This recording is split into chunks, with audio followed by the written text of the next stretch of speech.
நான் படிச்சதுல எனக்கு ரொம்ப புடிச்ச சில வரிகள்ங்க.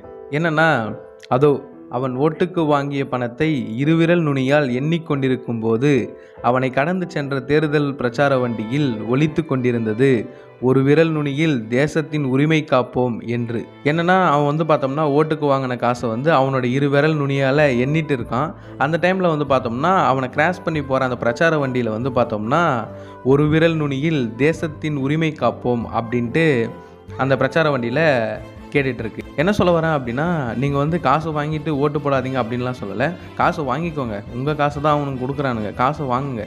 உங்களுக்கு யார் நல்லது பண்ணுவா? உங்களோட இடத்துக்கு வந்தா யார் நல்லதெல்லாம் செய்வாங்க அப்டின்னு உங்களுக்கு தெரியும். கண்டிப்பா உங்களுக்கு தெரிஞ்சிருக்கும். அவங்களுக்கு ஓட்டு போடுங்க. இதுக்கு முன்னாடி இருந்தவங்க என்ன பண்ணாங்க அப்டின்றது உங்களுக்கு தெரியும். இதுக்கப்புறமும் என்ன பண்ண போறாங்க அப்டின்ட்டு உங்களுக்கு தெரியும். ஸோ, இப்போ உங்களுக்கு யார் வந்தா கரெக்ட்டா இருக்கும்? யார் ஓட்டு போடணும் அப்டிங்கிறத நீங்க தான் முடிவு பண்ணணும்.